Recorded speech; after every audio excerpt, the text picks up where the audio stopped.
कांग्रेस नेता श्रुति चौधरी बीजेपी में शामिल हो सकती हैं। ये बड़ी अपडेट हरियाणा की राजनीति से जुड़ी हुई। श्रुति चौधरी बीजेपी में शामिल हो सकती हैं। बीजेपी अध्यक्ष जेपी नड्डा की मौजूदगी में पार्टी में शामिल हो सकती हैं श्रुति चौधरी। बंसी लाल की पोती और किरण चौधरी की बेटी हैं श्रुति चौधरी, और ये बड़ी सियासी उलटफेर हरियाणा के लिहाज से मानी जा सकती है। श्रुति चौधरी कांग्रेस छोड़ करके बीजेपी का दामन थाम सकती हैं। पार्टी अध्यक्ष जेपी नड्डा की मौजूदगी में औपचारिक रूप से बीजेपी का दामन थाम कर कमल के चुनाव को अपना सकती हैं। कोमल शर्मा मेरी सहयोगी मेरे साथ जुड़ गई हैं। कोमल, श्रुति चौधरी बड़ा नाम हरियाणा की सियासत में, और इनकी तो विरासत भी है राजनीति में। कांग्रेस छोड़कर बीजेपी में शामिल होने जा रही है। जबरदस्त उलटफेर इसे कहा जा सकता है। बिल्कुल, देखिए जिस तरीके से अभी कुछ देर बाद जो है बीजेपी में कई ज्वाइनिंग होने वाली है।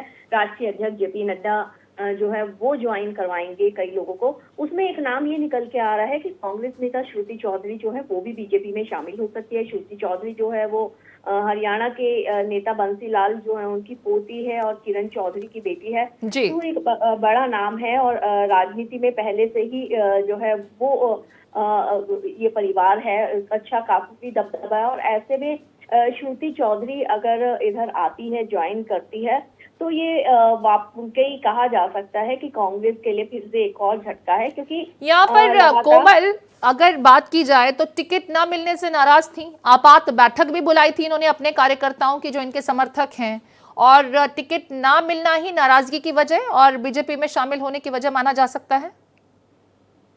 बिल्कुल, देखिए जिस तरीके से श्रुति को जिस तरीके से पार्टी ने से नाराजगी है, और जिस तरीके से उन्होंने अपनी वो नाराजगी भी जताई, तो यही माना जा रहा है कि जिस तरीके से उन्होंने ये नाराजगी अपनी जताई है, उसको लेकर के अब वो बीजेपी के इधर का की पार्टी की तरफ का रुख कर रही है।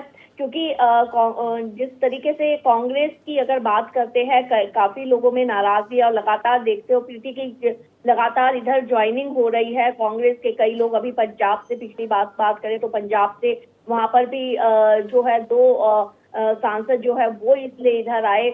जो पूर्व सांसद थे, उन्होंने कहा कि टिकट नहीं दिया और उनको अपमानित किया गया, और उसमें अब एक नाम श्रुति चौधरी जो है उनका भी जुड़ने वाला है।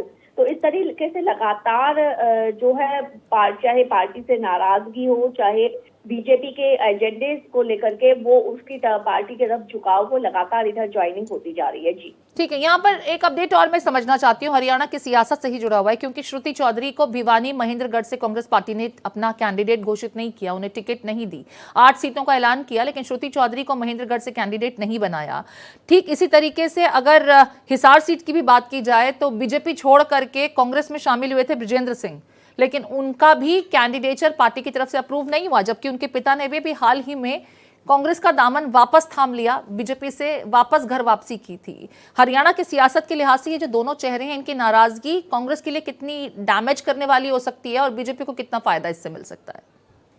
देखिए प्रीति, अभी जिस तरीके से आपने देखा कि हरियाणा में अभी काफी देर बाद कांग्रेस ने अपने कैंडिडेट भी जो है वो उसके लिस्ट निकाली कैंडिडेट की।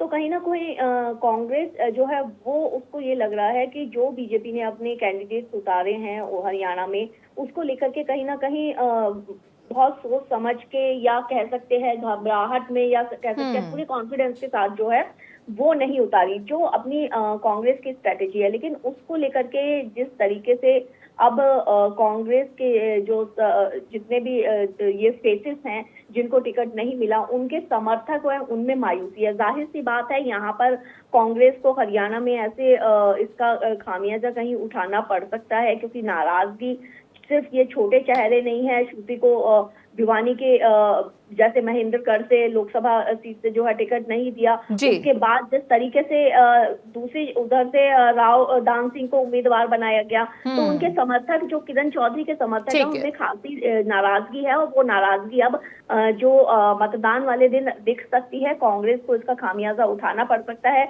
क्योंकि अब किरण चौधरी फिलहाल कांग्रेस का जो नुकसान है वो बीजेपी का फायदा है।